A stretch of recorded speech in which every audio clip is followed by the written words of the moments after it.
చేరి వచ్చిన మీకు వందనాలు స్తోత్రాలు చెల్లిస్తూ ఉన్నానండి. అందరికీ వందనాలు స్తోత్రాలు చెల్లిస్తూ ఉన్నాను. ఈరోజు వాస్తవంగా ఫాదర్స్ డే. ఏ డే అండి? Father's Day. కనుక ఫాదర్లందరికీ ఫాదర్స్ డే శుభాకాంక్షలు తెలియచేస్తూ ఉన్నాను. ఫాదర్స్ ఎవరైనా ఉంటే మీరు ఒకరికొకరు విషెస్ చెప్పుకోనండి. ప్రభు మిమ్మల్ని దీవించును గాక. ఫాదర్స్ డే అని ఈరోజు పిలుస్తూ ఉన్నారు. తండ్రిని, ముఖ్యముగా ఫాదర్స్ని. ఫాదర్స్ అంటే చర్చి ఫాదర్లు అనుకోవద్దు, అందరూ ఫాదర్లే. దేవుని సేవకులు ఒకవైపు, ఆ తర్వాత కుటుంబంలో తండ్రులైన వాళ్ళని విషెస్ చెప్తూ ఉంటారు. కాబట్టి సందర్భాన్ని బట్టి కొన్ని మాటలు మీకు తెలియచేస్తాను. 11వ కీర్తన 4వ చరణాన్ని మనం చదువుకుందాం. యెహోవా తన పరిశుద్ధాలయములో ఉన్నాడు. యెహోవా సింహాసనము ఆకాశమందున్నది. ఆయన నరులను కనులార చూచుచున్నాడు. తన కన్ను దృష్టి చేత ఆయన వారిని పరిశీలించుచున్నాడు అని కీర్తనాకారుడు దావీదు ఈ మాటల్లో తెలియచేస్తూ ఉన్నాడు. మనం ఆరాధించుచున్న దేవుడు ఆయన పరిశుద్ధుడు, పరిశుద్ధాలయములో ఉన్నాడు. యెహోవా సింహాసనము ఆకాశమందున్నది. అక్కడ నుండి నరులను కనులార చూచుచూ ఉన్నాడు. తన కన్ను దృష్టి చేత ఆయన వారిని పరిశీలించుచున్నాడు అని కీర్తనాకారుడు దేవుణ్ణి కీర్తిస్తూ ఈ మాటలు తెలియచేస్తూ ఉన్నాడు. దేవాది దేవుడు పరలోకము నుండి ఆయన మన మధ్యలో సంచరిస్తూ ఉన్న దేవుడు.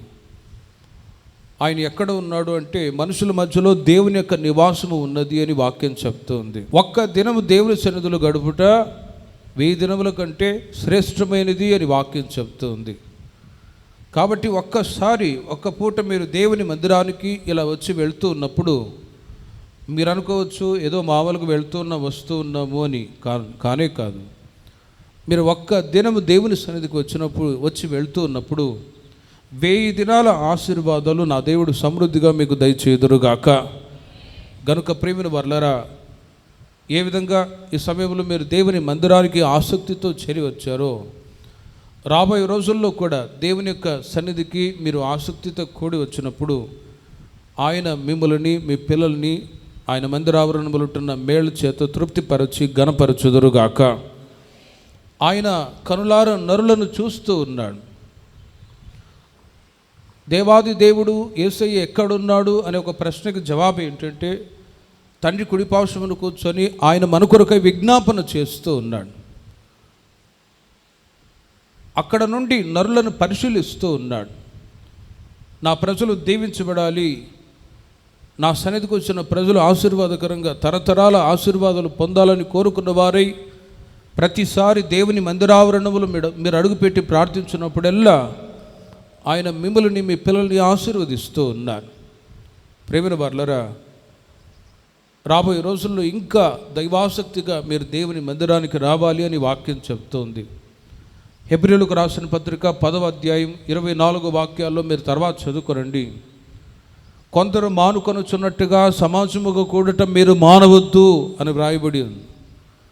పరిశుద్ధాలయములో దేవుని ఆరాధించటానికి కొందరు కూడి వస్తూ ఉన్నారు, ఆయన సన్నిధిలో ఉంటున్న మేళ్ళు పొందటానికి. మరికొందరు మానుకొనుచు ఉన్నారట. మరి ఏ కారణాల వలన మానుకుంటున్నారో తెలియదు, కానీ అపోస్తలుడైన పౌలు హెబ్రీ సంఘానికి వ్రాస్తూ ఉన్నారు, మీరు సమాజముగా కూడట మానవద్దు. ప్రభురాకడ సమీపిస్తుంది కాబట్టి ప్రేమ చూపుటకును సత్కార్యం చేయుటకును ఒకరికొకరు పురికొల్పవలనని మిమ్మల్ని హెచ్చరిస్తూ ఉన్నానని పౌలు గారు చెప్తూ ఉన్నారు. కాబట్టి ఒకటి, దేవుని మందిరావరణములోనికి మీరు అడుగుపెట్టి ప్రార్థించినప్పుడు మీ అక్కర్లు అవసరతలన్నీ కూడా నా దేవుడు పరిపూర్ణంగా తీర్చునుగాక. భౌతికమైన ఆశీర్వాదాలే దేవుని చేత మీరు పొందుతూ కొనసాగాలని దేవుడు కోరుకోవట్లేదు, కానీ ప్రభు ప్రత్యక్షమైనప్పుడు ఆయన రాకడలో దేవుని ప్రజలైన మనము ఎత్తబడాలి. మోక్షానికి, దేవుని యొక్క రాజ్యానికి హక్కుదారులుగా అవ్వాలి అంటే పరసంబంధమైన ఆశీర్వాదాల కొరకు రాబోయే రోజుల్లో ఇంకా మీరు దైవభక్తిలో అభివృద్ధి చెందుదురుగాక. వాక్యము చేత మిమ్మల్ని మీరు పరిశుద్ధపరచుకొని వాక్యానుసారంగా జీవిస్తూ ఒక ఉన్నతమైన జీవితాన్ని జీవించినప్పుడు దేవుడిచ్చే ఆ పరలోక రాజ్యాన్ని స్వాస్థ్యముగా పొందుకునే ఆశీర్వాదమే నిజమైనటువంటి ఆశీర్వాదం. గనుక ప్రియమైన వర్లరా, యెహోవా దేవుడు తన పరిశుద్ధాలయములో ఉన్నాడు. ఇక్కడ ఉండి ఆయన సన్నిధికి మీరు చేరి వచ్చినప్పుడల్లా ప్రభు ఆశీర్వదిస్తూ ఉన్నాడు. రాబోయే రోజుల్లో ఇంకా దైవాసక్తి, సత్యాసక్తి కలిగి దేవుని సన్నిధికి వచ్చడం ద్వారా అధికమైన మేళ్ళు నా దేవుడు మీకు సమృద్ధిగా దయచేదురుగాక. ఆయన తన పరిశుద్ధాలయములో ఉన్నాడు. మరి ఎవరు ఆయన? ఆయన ఏం చేస్తాడు అని బైబిల్లో ఒక 4 మాటలు మీకు తెలియచేస్తాను. ఈ మాటల చేత నా దేవుడు మిమ్మల్ని ఆత్మీయంగా బలపరచునుగాక. 68వ కీర్తన 5వ చరణాన్ని మీరు చూడండి. తన పరిశుద్ధాలయమందుండు దేవుడు తండ్రి లేని వారికి తండ్రియు విధవరాండ్రకు న్యాయకర్తయునై ఉన్నాడు అని ఆ వాక్య భాగంలో వ్రాయబడి ఉంది. దేవుడు తన పరిశుద్ధాలయమందు ఉన్నాడు. ఆయన ఎవరు అంటే తండ్రి లేని వారికి తండ్రియు విధవరాండ్రకు న్యాయకర్తయునై ఉన్నాడు అని. ఒకవేళ మీరు ఇక్కడ తండ్రి లేని పిల్లలు ఎవరైనా ఉంటే ఈ మాటను బట్టి చెప్తూ ఉన్నాను, ఆయన యేసయ్య మీకు తండ్రిగా ఉండునుగాక. ఎవరైనా విధవరాళ్ళు ఉన్నారనుకోండి, మీతో దేవుడు చెప్తూ ఉన్నాడు, ఆయన మీకు న్యాయకర్తయునై ఉండునుగాక. చాలామంది తండ్రి లేని పిల్లలు ఉంటారు. వాళ్ళని చూసినప్పుడు దుఃఖము, కన్నీళ్ళు, బాధ, పోషించలేని పరిస్థితుల్లో వాళ్ళ కుటుంబాల్లో దుఃఖముతో వాళ్ళ జీవితాలు కొనసాగుతూ ఉంటాయి. శరీర సంబంధమైన తల్లిదండ్రులు కొన్నిసార్లు ఇబ్బందులు కలిగినప్పుడు వదిలిపెట్టి వెళ్ళిపోయే వాళ్ళు కూడా ఉన్నారు. కుటుంబ పోషణ లేకపోతే పిల్లల్ని సరైన విధంగా చూసుకోలేని పరిస్థితుల్లో ఈ రోజుల్లో విడిచిపెట్టి పారిపోయే తండ్రులు చాలామంది ఉన్నారు. ఈ శరీర సంబంధమైన తల్లిదండ్రులు ఒకవేళ విడిచిపెట్టినా కూడా వాక్యం చెబుతుంది, నేను మిమ్మల్ని అనాథులుగా విడవను అని. దేవాది దేవుడు తన ప్రజల్ని ఎన్నడూ కూడా అనాథులుగా విడిచిపెట్టేవాడు కాదు. తండ్రి లేని వారికి ఆయన మీకు తండ్రిగా ఉండునుగాక. ప్రియమైన వారలారా, నిజమైన తండ్రి పరలోకములో ఉంటున్న యేసయ్య అని ఈరోజు మీరు గుర్తెరుగుదురుగాక. శరీర సంబంధమైన తల్లిదండ్రులు కొన్నిసార్లు పోషించలేని పరిస్థితుల్లో విడిచిపెట్టి పారిపోతారు. ఈ పిల్లలు వద్దు, ఈ భార్య వద్దు అని విడిచిపెట్టి వెళ్ళేవాళ్ళు ఉన్నారు. కానీ నిజమైన ఫాదర్, తండ్రి ఎవరంటే మనం ఆరాధించుచున్న యేసయ్య. ఆదరణ, నెమ్మది తండ్రి యొద్ద, యేసయ్య యొద్ద దొరుకుతుంది అని ఆయన పరిశుద్ధాలయానికి దేవుని ప్రజలైన మీరు రావాలి. విధవరాండ్రు ఉన్నారు, మమ్మల్ని పోషించడానికి మాకు ఎవరూ లేరు అని లోక సంబంధమైన వాళ్ళు అయితే తొట్టిల్లిపోయి జీవితాలను నాశనం చేసుకొని శాపగ్రస్తులుగా మారిన వాళ్ళు ఉన్నారు.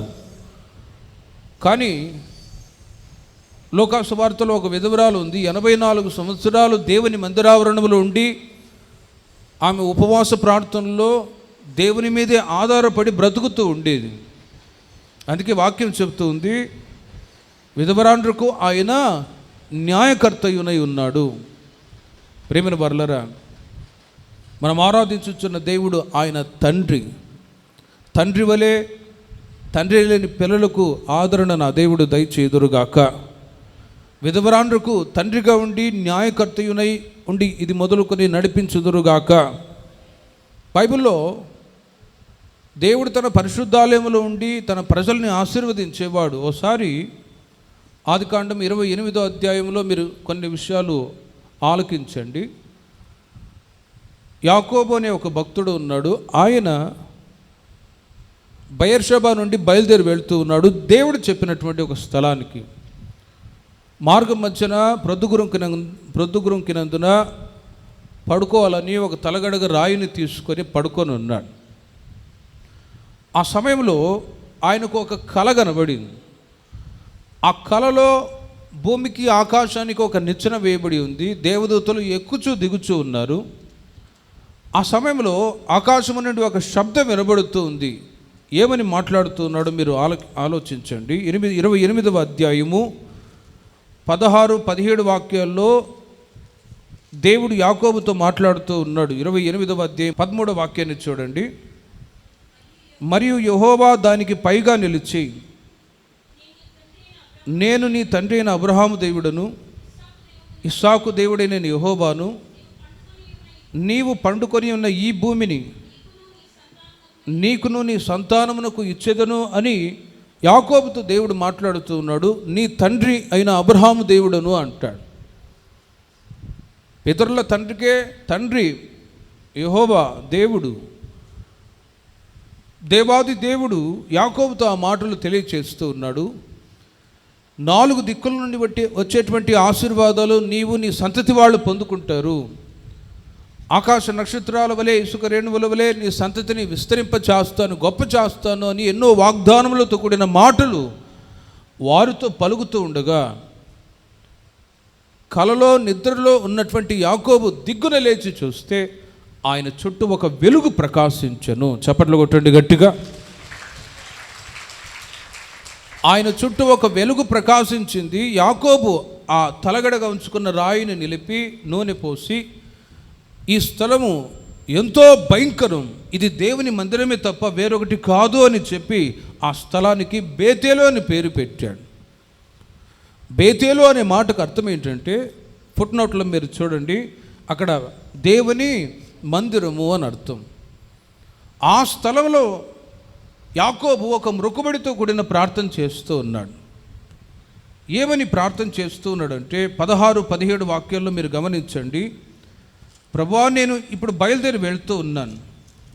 ఈ మార్గం అంతట్లో నీవు నాకు తినటానికి ఆహారం, ధరించుకోవడానికి వస్త్రాలు, నీవు నన్ను కాపాడి నడిపించినట్లయితే నా 10వ వంతు కూడా నీకు ఇస్తాను అని ఒక మ్రొక్కుబడితో కూడిన ప్రార్థన చేసుకొని బయలుదేరి వెళ్ళాడు.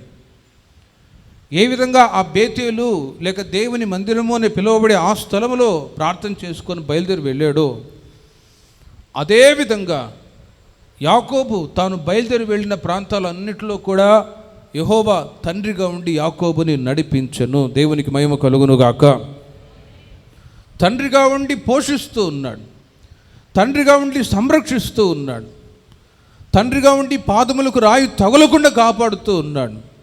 ఒక్కసారి ఆలోచించండి. గత దినాలన్నీ కూడా శరీర సంబంధమైన తండ్రులు ఒకవేళ మిమ్మల్ని పోషించి ఉన్నా కూడా, ఆ పోషణ అనేది దేవుని తండ్రి యొద్ద నుండి, పరలోకంలో ఉంటున్న తండ్రి యొద్ద నుండి మీరు పొంది ఉన్నారు అని గ్రహించి, దేవుడు మీ జీవితాల్లో చేసిన మేళను తలంచుకొని రాబోయే రోజుల్లో దేవుని మీద ఆయనే మాకు తండ్రి అని తండ్రులైన వాళ్ళు, పిల్లలైన వాళ్ళు ఆయన మీద ఆధారపడి మీరు నడిపింపబడ్డట్టయితే నిశ్చయముగా మీరు పొందిన ఆశీర్వాదాలు ఇంకా అధికమవునుగాక.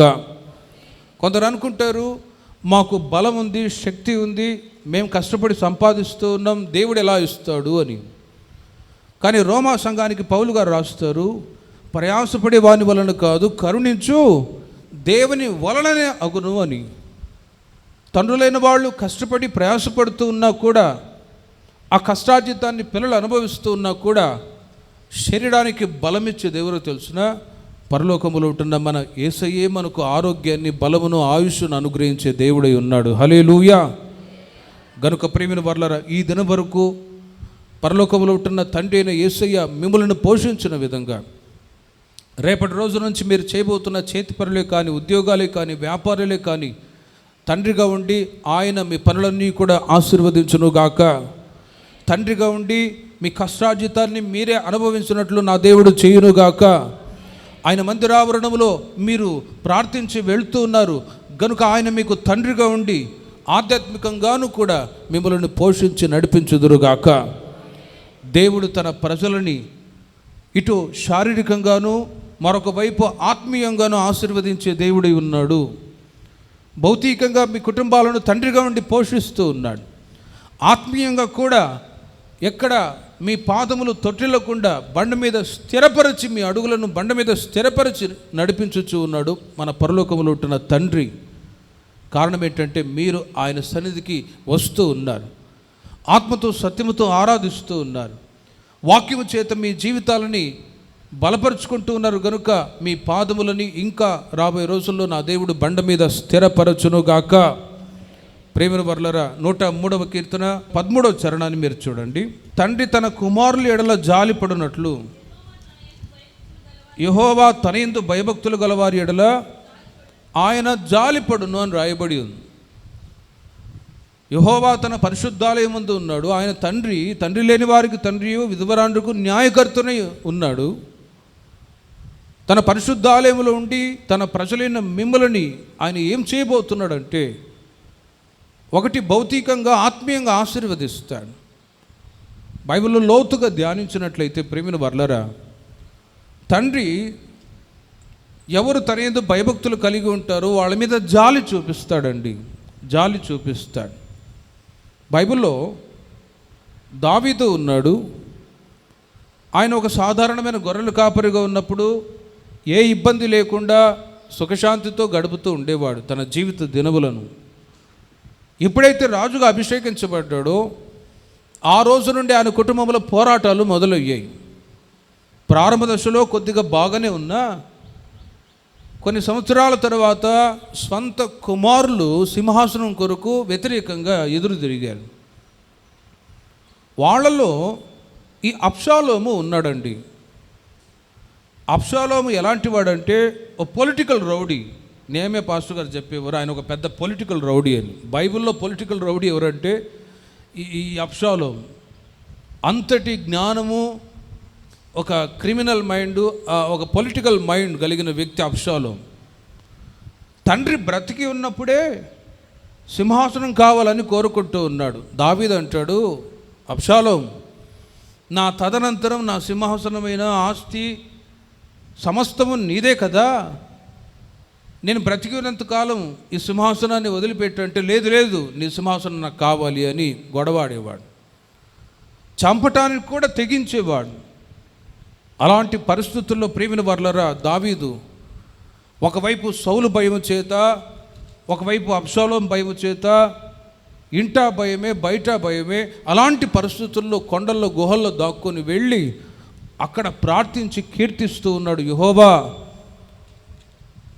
నీవే నా కోటవు, నా దుర్గము అని కీర్తనలో అనేక సందర్భాల్లో దేవుని యొక్క నామస్మరణ చేస్తూ కొండల్లో గుహల్లో ఉండి ప్రార్థిస్తూ ఉండేవాడు. దావీదుతో ఉండే అనుచరులు అంటారు, దావీదు నీవు ఒక్క మాట చెప్పు, ఆ అబ్షాలోముని చంపేస్తాము అని. అప్పుడు దావీదు ఏమనాలి? వాడు నాకు శత్రువుగా ఉన్నాడు, స్వంత కుమారుడే అయినా కూడా వాడు నాకు వ్యతిరేకంగా ఉన్నాడు, చంపేయండి అనొచ్చు ఫిజికల్ ఫాదర్ అయితే. శరీర సంబంధమైన తండ్రులు ఈ రోజుల్లో జాలి చూపించకుండా పిల్లల్ని, తన కుమారులను చంపేవాళ్ళు కూడా ఉన్నారండి. ఆ మధ్య ఆంధ్రలోని ఏదో ఒక చోట ఇన్సిడెంట్ జరిగింది. కొడుకేమో సినిమా చూస్తున్నాడట, తండ్రి ఏమో సీరియల్ చూస్తున్నాడట. ఇద్దరికి గొడవ పడింది. రే సీరియల్ చూడాలరా, నిన్నేమో అది జరిగింది, ఈరోజేమో ఏం జరుగుతుందో అని ఆ సీరియల్ పిచ్చితో సీరియల్ చూడాలని, వాడేమో సినిమా చూడాలి అని ఇద్దరికి గొడవ అయింది. తండ్రిని కొడుకు చంపేశాడండి. ప్రేమిన వర్లరా, ఆలోచించండి. ఇలాంటి ఇన్సిడెంట్ లోకంలో ఎన్నో జరుగుతూ ఉన్నాయి. తండ్రి లేక పిల్లల మధ్యలో ఒక సమాధానం లేని పరిస్థితుల్లో ఆస్తి ఇవ్వకపోయినా కూడా తండ్రులు చంపేవాళ్ళు ఉన్నారు. కొడుకు ఏదైనా అడ్డంగా ఉన్నా కూడా తండ్రులు పిల్లల్ని చంపే కసాయి తండ్రులు కూడా ఉన్నారు. కానీ ప్రేమిన వర్లరా, పరలోకములు ఉంటున్న యేసయ్య అలాంటి దేవుడు కానే కాదు. కాబట్టి శరీర సంబంధమైన తండ్రులు లేక పిల్లలు లోకరీతిగా ప్రవర్తించినా కూడా పరలోకములు ఉంటున్న యేసయ్య మీ మీద జాలి పడుదురుగాక. ఆనాడు దావీదు ఈజ్ ఎ స్పిరిచువల్ పర్సన్. ఆయన ఆత్మ సంబంధమైన అనుభవాలను నడిపించబడుతూ ఉన్నాడు. గనుకనే అబ్షాలోము, తన కుమారుడైన అబ్షాలోము ఎంత వ్యతిరేకంగా ప్రవర్తించినా కూడా, ఇదిగో వాడు నా కుమారుడు, వాణ్ణి మీరు చంపవద్దు అని శత్రువై ప్రవర్తిస్తూ ఉన్నా కూడా దావీదు తన కుమారుడైన అబ్షాలోము మీద ఆయన జాలి చూపించను. హల్లెలూయా. ప్రేమిన వర్లరా, జాలి చూపించాడు. ఆత్మీయంగా చెప్తున్నాను, ఈ దినం వరకు నశించిపోకుండా దేవుడు మన మీద ఆయన జాలి చూపించాడు. ఆయన మన ఆత్మలని రక్షించి మన మీద జాలి చూపించాడు. దేవుని యొక్క కనికరము, జాలి, దయా, వాత్సల్యత లేకపోయి ఉంటే ఈ దినం వరకు మనం క్షేమంగా ఉండేవాళ్ళం కానే కాదు. ఆయన మీ మీద చూపించిన జాలి ఏంటో తెలుసునా? ఆయన ఇచ్చిన ఓ పరిపూర్ణమైన రక్షణే. ఆయన మీకు ఇచ్చిన పాప క్షమాపణ రక్షణ ఏ విధంగా దొరికిందో తెలుసునా? ఆయన చూపించిన జాలిని బట్టియే. లోకంలో చాలామంది పుణ్య కార్యాల వలన మా పాపాలు క్షమించబడతాయి అనుకుంటారు. విధవరాలకి లేకపోతే చలివేంద్రాలు నిర్మించి పుణ్యకార్యాలు చేస్తే పాపాలు క్షమించబడతాయి అనుకుంటారు. క్షమాపణ దొరుకుతుంది, జాలి కలుగుతుంది అనుకుంటారు. లోక సంబంధమైన ఏ కార్యాల ద్వారా కూడా మనిషికి దేవుని యొద్ద నుండి జాలి దొరకదు, కేవలం పాప క్షమాపణ ద్వారానే. హల్లెలూయా. అట్టి పాప క్షమాపణ దేవుని ప్రజలైన మీరు క్రీస్తు యొద్ద నుండి పొంది ఉన్నారు. ఆ పాప క్షమాపణ రక్షణని దేవుని ప్రజలైన మీరు కడవరకు కాచుకొందురుగాక. దేవుడు నా పాపాలను క్షమించాడు, నాకు రక్షణ భాగ్యాన్ని ఇచ్చాడు, నా బ్రతుకును బ్రతుకుగా మార్చాడు అని దేవుడిచ్చిన రక్షణను ప్రతిరోజు తలంచాలి. అందుకే దావీదు అంటాడు, రక్షణ పాత్రను చేతపుచ్చుకొని నా దేవుని అనుదినము కీర్తించేదను. ఉదయాన్నే లేచి ప్రభు నీవు నాకు ఇచ్చిన పాప క్షమాపణ రక్షణ కొరకై స్తోత్రమని ఎంతగా ఆయన చూపించిన జాలిని తలంచుకొని స్తుతిస్తారో వాక్యం చెబుతుంది. నీతిమంతుల గుడారములలో రక్షణను గురించిన ఉత్సాహ సంగీతము వినబడునుగాక. చప్పట్లు కొట్టండి గట్టిగా. దేవుడు మీకు ఇచ్చిన జాలిని బట్టి ఇచ్చిన రక్షణను తలంచుకొని ప్రతిరోజు మీ బ్రతుకును కాపాడుకుంటూ ఉన్నట్లయితే మీ కుటుంబాల్లో ఎల్లప్పుడూ సంతోషము, సమాధానము, నెమ్మది ఇది మొదలుకొని ఇంకా మీ పట్ల నా దేవుడు పెంపొందించునుగాక. స్వర్గ సీమగా ఉంటున్నటువంటి కుటుంబాలు నరక కూపాలుగా మార్చబడుతున్నాయి ఈ రోజుల్లో. కారణం ఏంటంటే దేవుడిచ్చిన రక్షణను త్రోసిపుచ్చి ఇంకా పాపపు కార్యాల్లో జీవిస్తూ ఉండుట చేత దేవుడిచ్చిన పాప క్షమాపణని ఆయన చూపించిన జాలిని మరచిపోయి ఇంకా లౌకిక సంబంధమైన కార్యాలలో ఉండుట చేతనే ఈ రోజుల్లో కుటుంబాల్లో సంతోషం ఉండట్లేదు. కాబట్టి ప్రేమిన వర్లరా, కుటుంబాలు నాకు ఎన్నో కుటుంబాలు నాకు తెలుసు. భార్య భర్త సంతోషంగా ఉంటారా, మందిరానికి వచ్చి ఆశీర్వాదకరం కొనసాగుతూ ఉంటారా, వాళ్ళ మధ్యలో ఇంకొక మనిషి ఎంటర్ అవ్వగానే ఆ కుటుంబాల్లో గొడవలు. ఈ మధ్య నేను సేవ చేస్తున్న స్థలంలో ఒక భార్య భర్త ఉన్నారు, ఎవరో ఒక ఆమె మెసేజ్లు పెట్టింది అంతే. ఇక చూడండి, అనుమానం ప్రారంభమైంది భర్త మీద భార్యకి. కుటుంబంలో ఇప్పుడు అసమాధానం, ఎంత చెప్పినా వినని పరిస్థితి, అనుమానం. కుటుంబాలు నరక కూపాలుగా మార్చబడిపోతున్నాయి. కాబట్టి మీ కుటుంబ వ్యవస్థలో పవిత్రతను మీరు కాపాడుకొందురుగాక. దేవుడిచ్చిన రక్షణను మీరు కాపాడుకొని ఎక్కడ అపవిత్రమైన కార్యాలు, ఎక్కడ చెడుతనానికి మీ జీవితాల్లో చోటు రాకుండా మీరు కాచుకున్నప్పుడు మీ కుటుంబాలలో ఎల్లప్పుడూ సంతోషము, సమాధానము, నెమ్మది కడవరకు నిలిచి ఉండునుగాక. దావీదు తన కుమారుడైన అబ్షాలోము మీద జాలి చూపించినట్లుగా మీ కుటుంబాలని మీ మీద ఆయన జాలి చూపించి రక్షణ ఈ మార్గంలోనికి తీసుకొచ్చాడు, భక్తిగల మార్గంలోనికి తీసుకొచ్చాడు. అవభక్తికి సంబంధించిన కార్యక్రమాలు ఉన్నాయనుకోండి, అక్కడ కుటుంబాల్లో నెమ్మది లేని పరిస్థితి. కాబట్టి దేవుడు చూపించిన ఆ జాలి కనికరాన్ని తలంచుకొని మీ కుటుంబ వ్యవస్థలో పవిత్రతను మీరు కాపాడుకొందురుగాక. వ్యక్తిగత జీవితాల్లో పవిత్రతను మీరు కాపాడుకొందురుగాక. బైబిల్లో చిన్న కుమారుడు ఉన్నాడు. తండ్రి తన ఆస్తి అంతయు కూడా తీసుకొని వెళ్ళి దుర్వ్యాపారం చేత ఖర్చు చేశాడు. తండ్రి చెప్పాడు, ఒరే నా ఆస్తి అంతయు కూడా నీదే కదా, నా దగ్గరే ఉండరా అంటే వినలేదండి. ఆస్తి తీసుకొని వెళ్ళి దుర్వ్యాపారం చేత ఖర్చు చేశాడు, వేశ్యలతో సాంగత్యం చేసి సమస్తాన్ని పోగొట్టుకున్నాడు. చివరికి తినటానికి ఆహారం లేని పరిస్థితుల్లో అల్లంత దూరాన పందులు పొట్టుమేస్తూ ఉంటే అక్కడికి వెళ్ళి మూతి పెట్టాడు. ఆ పందులు అనుకున్నాయట, 2 కాళ్ళ పంది వచ్చింది, మాకే అన్నం లేకుండా వస్తూ ఉంటే కొత్త రకం పంది వచ్చిందని చెప్పి ఆ పందులు నెట్టేసాయి. చివరికి పందులు పొట్టు కూడా దొరకని పరిస్థితుల్లో ఆ చిన్న కుమారుడు కన్నీళ్ళు విడిచి బాధపడి వెళ్ళిపోతూ ఉన్నాడు. ఎక్కడికి వెళ్తున్నాడు తెలుసునా? రిపెంట్, ఒక పశ్చాత్తాపంతో కూడిన ఒక అనుభవంలోనికి, నేను నా తండ్రి యుద్ధకు మరలా తిరిగి వెళ్ళుదును. హల్లెలూయా. ఆ చిన్న కుమారుడు అనుకుంటూ ఉన్నాడు, నా బ్రతుకు నాశనం అయిపోయింది, తండ్రిని బాధ పెట్టాను, కానీ ఒకవేళ నా మీద జాలిపడి మరలా నన్ను చేర్చుకుంటాడేమో, తండ్రి నన్ను చేర్చుకోకపోయినా పని మనుషులో ఒకరి వాడుగా ఉండి నేను పనిచేసుకొని బ్రతుకుతానని ఒక ఆలోచనతో, పశ్చాత్తాపంతో తిరిగి ఇంటికి వెళ్తూ ఉన్నాడు. దూరాన తండ్రి చూస్తూ ఉన్నాడు, నా కుమారుడు మరలా తిరిగి వస్తాడు అని. నిజమైన తండ్రి ఎలా ఉంటారండి? కుమారులు తప్పు చేసినా కూడా మరలా తప్పులు క్షమించి పశ్చాత్తాపడతాడు, సరైన మార్గంలో నడిపించబడతాడని ఎదురు చూసే ఆలోచన ఉంటుంది. తండ్రి ఎదురు చూస్తూ ఉన్నాడు. కుమారుడు పశ్చాత్తాపడి దూరాన బయలుదేరి వస్తూ ఉంటే తండ్రి వెళ్ళిపోయి హత్తుకొని ముద్దు పెట్టుకొని తన చిన్న కుమారుని తన చెంతకు చేర్చుకొనెను. హల్లెలూయా. ప్రియమైన వర్లరా, ఆలోపే పెద్ద కుమారుడు వచ్చాడు. నానా, ఇన్ని సంవత్సరాలు నీ దగ్గర ఉన్నాను, ఎప్పుడైనా విందు చేసావా? చిన్నవాడు సమస్తాన్ని నష్టపరుచుకొని అన్నీ కోల్పోయి ఇప్పుడు దరిద్రుడుగా వస్తే ఇప్పుడు విందు చేయమని చెప్తావా? నేను ఇన్ని సంవత్సరాలు నీ దగ్గర ఉన్నాను, నాకు ఎప్పుడైనా విందు చేసావా అని పెద్ద కుమారుడు అడిగాడు. అప్పుడు లూకా సువార్తలు మీరు తర్వాత చదువుకోరండి. తండ్రి అంటాడు, ఒరే, నీవు నాతో కూడా ఎల్లప్పుడూ ఉండేవాడివిరా, వీడైతే మరలా చచ్చి బ్రతికెను. చప్పట్లు కొట్టండి గట్టిగా. వీడైతే మరలా చచ్చి బ్రతికెను. చచ్చిపోయినవాడు ఆత్మీయంగా, స్పిరిచువల్ డెత్. వీడు సమస్తాన్ని కోల్పోయి నష్టపడ్డాడు, అయినా కూడా నా యుద్ధకు తిరిగి వచ్చాడురా, నీవు ఎల్లప్పుడూ ఉండేవాడివి. ఆత్మీయంగా చెప్తున్నాను ప్రియమైన వర్లరా, ఎక్కడ మీరు ఆధ్యాత్మిక జీవితంలో పడిపోయారో, చచ్చిన స్థితిలో ఉన్నారో, ఆ అనుభవంలో నుండి ఈ పూట నా దేవుడు మరలా మిమ్మల్ని నూతన పరచునుగాక. ఎక్కడ మీరు ప్రార్థనా జీవితంలో పడిపోయారో, చాలామంది అనొచ్చు, గతంలో చాలా ప్రార్థన చేసుకునేదాన్నన్నా ఇప్పుడు ప్రార్థన తగ్గిపోయింది.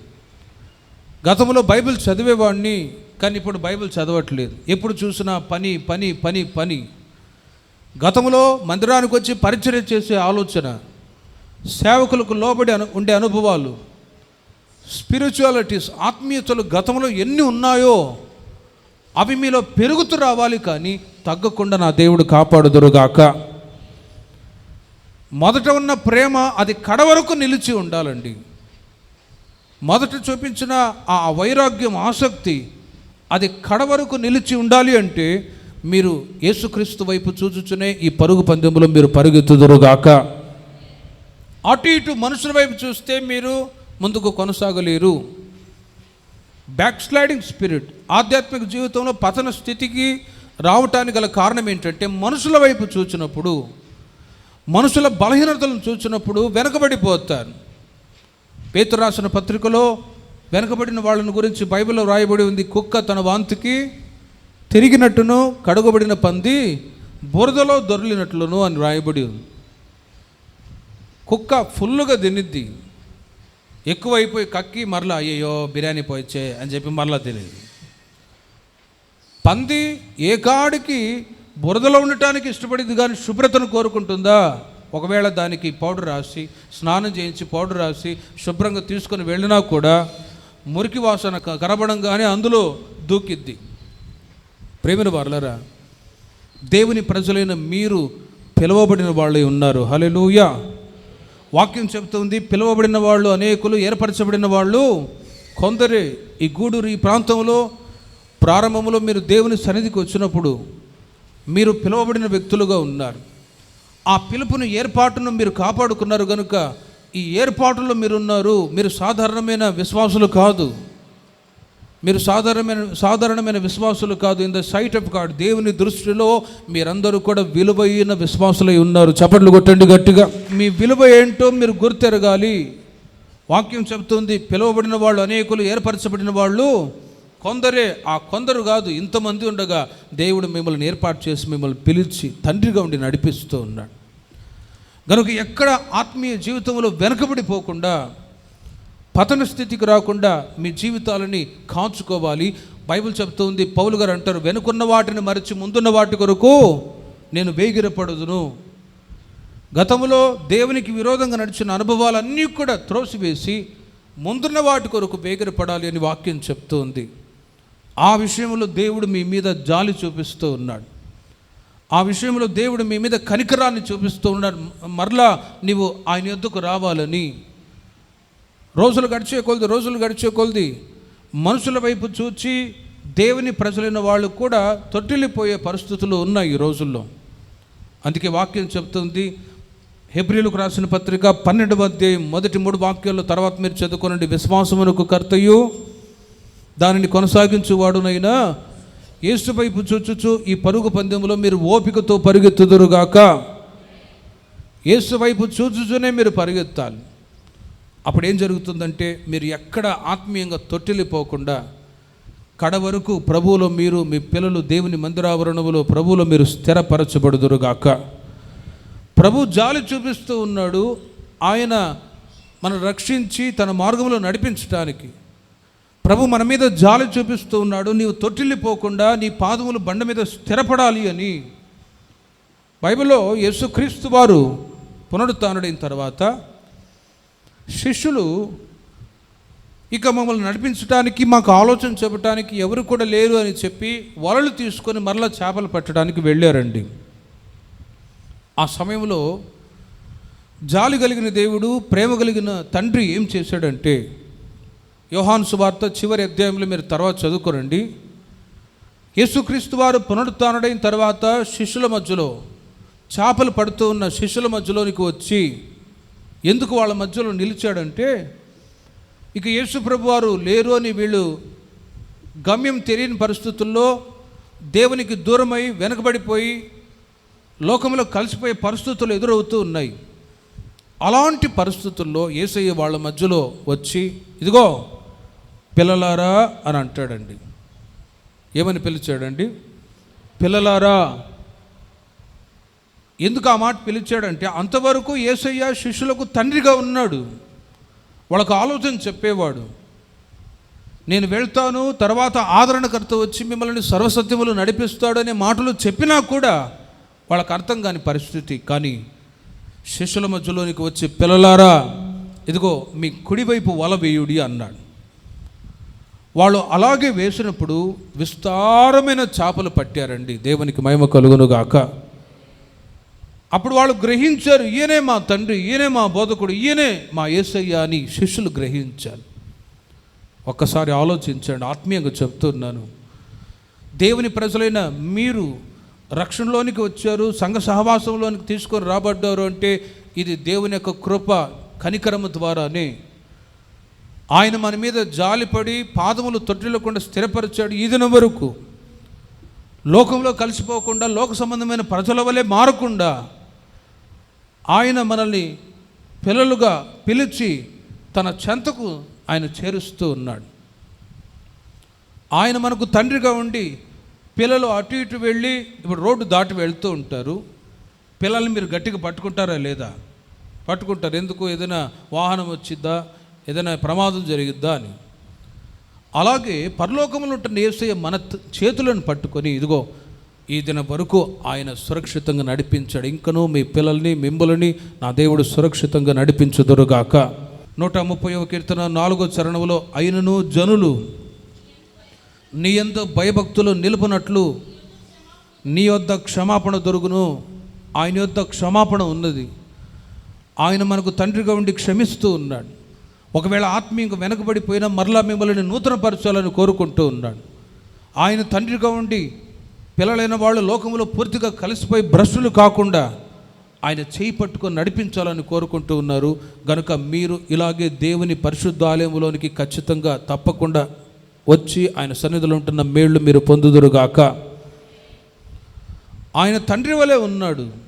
రెండవ మాట, ద్వితీయోపదేశకాండం 1వ అధ్యాయం 31వ వాక్యాన్ని మీరు చూడండి.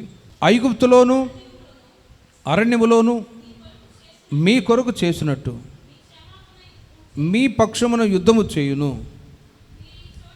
మీరు ఈ చోటికి చేరు వరకు మీరు వచ్చిన మార్గం అంతటిలోనూ మనుషుడు తన కుమారుని ఎత్తుకొనున్నట్లు మీ దేవుడైన యెహోవా మిమ్మల్ని ఎత్తుకొని వచ్చిన సంగతి మీరు ఎరుగుదురని మీతో చెప్పి తిరిగి అంటాడు. మోషే ఇశ్రాయేలు ప్రజలకి ప్రసంగం చేస్తూ ఉన్నాడు, ఉపన్యాసం చేస్తూ ఉన్నాడు 3 భాగాలుగా. ఆ 3 భాగాల్లో ఈ మొదటి భాగంలో ఇశ్రాయేలు ప్రజలతో చెబుతున్న మాట ఏంటంటే, ఐగుప్తులో అరణ్యంలో మీ కొరకు చేసినట్టు మీ పక్షముగా యుద్ధం చేయును. మీరు ఈ చోటికి చేరు వరకు మీరు వచ్చిన మార్గం అంతటిలోనూ మనుషుడు తన కుమారుని ఎత్తుకొనున్నట్లు. ఆలోచించండి ఆ మాటని. మనుషుడు తన కుమారుని ఎత్తుకొనున్నట్లు మీ దేవుడైన యెహోవా మిమ్మును ఎత్తుకొని వచ్చిన సంగతి మీరు ఎరుగుదురు కదరా. ఫ్రమ్ ఈజిప్ట్ టు క్యానన్, ఐగుప్తులో నుండి విడుదల పొందిన ఇశ్రాయేలు ప్రజలు కనానుకు చేరేంత వరకు తన ప్రజలను ఎత్తుకొని మోసింది ఎవరో తెలుసునా? పరలోకములో ఉంటున్న దేవుడు. హల్లెలూయా. ఆ సంగతి మీరు ఎరుగుదురు కదా అని ఇశ్రాయేలు ప్రజలతో తెలియచేస్తూ ఉన్నారు. ప్రియమైన వారలారా, తండ్రి తన పిల్లల్ని ఎత్తుకొని మోస్తాడు, భరిస్తాడండి. రెండవదిగా భరిస్తాడు. ఐగుప్తు దేశంలో 430 సంవత్సరాలు బానిసలుగా ఉండి ఫరో పెడుతున్న ఆ బాధని తట్టుకోలేక ఇశ్రాయేలు ప్రజలు, యెహోవా మా మొర ఆలకించయ్యా, ఒక్కసారి కనికరించయ్యా, మమ్మల్ని విడిపించయ్యా అని మొరపెట్టి ప్రార్థించారు. ఆ సమయంలో దేవుడు మోషేని పంపించి ఐగుప్తులో నుండి విడుదల చేశాడు. ఆ రోజు నుండి కనానుకు చేరేంత వరకు దేవుడు వాళ్ళని ఎత్తుకొని మోసి నడిపిస్తూ వచ్చాడండి. ఏ విధంగా ఎత్తుకొని మోసి నడిపించాడంటే, ఇశ్రాయేలు ప్రజలు వాళ్ళకు అరణ్యములో ఆహారం ఏమైనా దొరికిద్దా? లేదు. ఆ సమయంలో ఆకాశ మన్నాను పంపించి మన్నాతో పోషిస్తూ వచ్చాడు. దేవదూతలు తినే ఆహారం చేత ఇశ్రాయేలు ప్రజలు పోషింపబడుతూ వచ్చారు. ఒక్కసారి ఆలోచించండి, అరణ్యములో 25 లక్షలు 30 లక్షల మంది ప్రజలకు ఆహారం ఎక్కడ దొరుకుతుంది? అయినా కూడా దేవాది దేవుడు, శూన్యములో సృష్టిని కలుగజేసిన దేవుడు 25 లక్షల మంది ఇశ్రాయేలు ప్రజలకి ఆకాశము నుండి మన్నాను పంపించి మన్నా ద్వారా పోషించి వాళ్ళని భరించాడు, ఎత్తుకొని మోసాడు. పిల్లల్ని ఖచ్చితంగా తల్లిదండ్రి సంరక్షించే అనుభవంలో నడిపించబడతారు. ఈ మధ్య ఒక ఇంట్లో గొడవ. ఏంటి ఆ గొడవ అంటే, ఆ అమ్మాయి ఏమో నర్సింగ్ చేయాలని ఆశపడుతుంది, వాళ్ళ నాన్నేమో జాబ్ చేస్తూ ఉన్నాడు. సరైన ఒక శాలరీ లేదు. నాన్న నువ్వు ఫీజు కడతావా లేదా అని అడిగాడు. అమ్మా కట్టలేనమ్మా, ఏమైనా చేసుకోపో అన్నాడు, అంతే తిట్టినట్టుగా. ఆ పిల్ల అంటది, ఎందుకు నన్ను కన్నావు అన్నదంట. ఎందుకు నన్ను పుట్టించుకున్నావు? నాటు పదం. ప్రియమైన వర్లారా, వెంటనే వాళ్ళ నాన్నకి సిగ్గుపోయి అప్పుడప్పుడు అప్పు తెచ్చి కట్టాడట. నిజంగా నేను తండ్రిని కదా, ఇప్పుడు పోషించకపోతే ఈ పిల్లని తిట్టిద్ది అని ఆ తిట్టడంతో రోషం వచ్చి, ఇలా శరీర సంబంధమైన తల్లిదండ్రులు కొన్నిసార్లు పోషిస్తారు, సంరక్షిస్తారు, భరించాలి ఖచ్చితంగా పిల్లలు కాబట్టి. ఒకవేళ పోషించకపోయినా పిల్లలు వదులుతారా? ఖచ్చితంగా నువ్వు మాకు ఫీజు కట్టాలి అని అంటారు, చూసుకోవాలి అంటారు. ఒకవేళ చూసుకోకపోయారా, జాబ్ వచ్చిన తర్వాత తల్లిదండ్రుల పరిస్థితి అంతే. ప్రేమైన వర్లరా, మీ పిల్లల్ని మీరు పోషించి సంరక్షించుదురుగాక. తండ్రులైన వాళ్ళు ఎన్ని కష్టాలు వచ్చినా, ఇంకో కుటుంబం తెలుసు, వాళ్ళిద్దరూ భార్య భర్త కూలి పని చేస్తారు, కానీ ₹1,00,000 ఫీజు ఉండి ఆ స్కూల్లో జాయిన్ చేశారు. వాళ్ళు అంటారు, అన్నా మేము చదువుకోకపోయినా పిల్లలు మంచి స్థితిలో ఉండాలని మేము కష్టపడి చదివిస్తున్నామన్న అంటారు. ఇలా పిల్లల్ని భరించి సంరక్షించి పోషించే వాళ్ళు ఉన్నారు. నిజంగా తల్లిదండ్రులు అలాగే ఉండాలని ప్రభు కూడా కోరుకుంటూ ఉన్నాడు. దేవునికి మహిమ కలుగునుగాక. ప్రేమిన వర్లరా, మోషే ఇశ్రాయేలు ప్రజలతో చెప్తున్నాడు, ఐగుప్తులో నుండి కనానుకు చేరేంత వరకు మిమ్మల్ని పోషించి మనుషుడు తన కుమారుని ఎత్తుకొని మోస్తూ వచ్చాడు కదా, ఆ సంగతి మీకు తెలుసు కదా. తెలుసు అని అంటారు. మన్నాతో దేవుడు పోషించాడు అరణ్యములో. ఇంకోసారి నీళ్లు లేవు, బండను చీల్చి బండలో నుండి నీళ్లను రప్పించి వాళ్ళకి దాహాన్ని తీర్చాడు. రోజులు గడిచిపోతున్నాయి. సడన్గా ఇశ్రాయేలు ప్రజలు వాళ్ళు మాంసాపేక్షలే, మాకు మాంసం కావాలని కోరుకున్నారు. సంఖ్యాకాండం 11వ అధ్యాయము 12వ వాక్యములు మీరు చూడండి. అయినా కూడా దేవుడు భరించాడు. మోషే అంటాడు, వీళ్ళు మాంసం అడుగుతున్నారు ప్రభువా, వీళ్ళకి ఇప్పుడు మాంసం ఇవ్వకపోతే నన్నే ముక్కలు చేసి కైమ చేసి తినేటట్టున్నారు, దయచేసి వీళ్ళకి మాంసం కావాలంట అని అడిగితే పూరేళ్ళని పంపించాడు. ఆ పూరేళ్ళని వాళ్ళు కాల్చుకొని తిని సంతృప్తి చెందారండి. మరికొందరు ఎక్కువ తిని మరణానికి గురైపోయారు. కానీ వాళ్ళను భరించిన దేవుడు వాళ్ళని పోషిస్తూ వచ్చాడు. ఈ మాటను బట్టి చెప్తూ ఉన్నాను, నిజంగా తండ్రులైన వాళ్ళు తమ పిల్లల్ని భరించాలి. హల్లెలూయా. కసాయి తండ్రిగా తల్లిగా మారకూడదు. లోకంలో మీరు గమనిస్తారు, నేను చెన్నైలో, తమిళనాడులో ఎక్కువగా ఇన్సిడెంట్ జరుగుతాయి. ఏ విషయంలో అంటే, పిల్లలు ఎవరినైనా ప్రేమించుకున్నారనుకోండి, కులభేదాలు వచ్చి చంపేవాళ్ళు ఉన్నారు. భయంకరమైన కులభేదం తమిళనాడులో. పిల్లల్ని భరించలేని పరిస్థితుల్లో నా అమ్మాయి, నా కుమార్తె ఇంకొక కులం తక్కువ వాళ్ళని పెళ్లి చేసుకున్నారని చెప్పి హత్య చేసే తండ్రులు చాలామంది ఉన్నారు ఈ రోజుల్లో.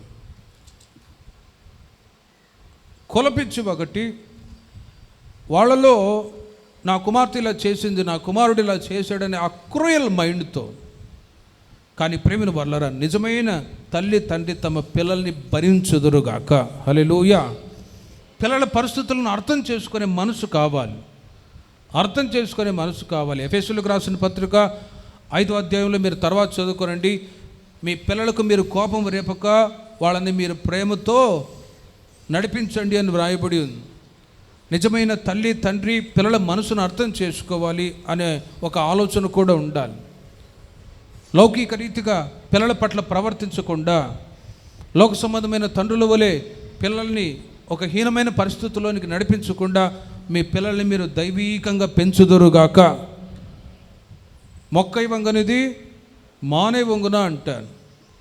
పిల్లల్ని చిన్న వయసు నుండి డివైన్ నేచర్, దైవీకమైన మార్గములు నడిపించబడే ఆలోచన తల్లిదండ్రికి ఖచ్చితంగా ఉండాలి. లేకపోతే వారు మీకు శత్రువులు అవుతారు అని రాయబడి ఉంది.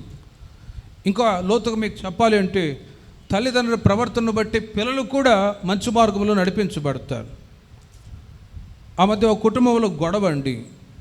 ఏంటంటే, ఒక తండ్రి యొక్క ఒకే ఒక కుమార్తె ఏం చేసిందంటే, ఇంకొక అబ్బాయిని ప్రేమించింది, వేరే అబ్బాయిని. సరే, ప్రేమించుకున్నారు కదా, పెళ్లి చేద్దామని ఆలోచించారు. గొడవ ఎక్కువ అవుతుంది.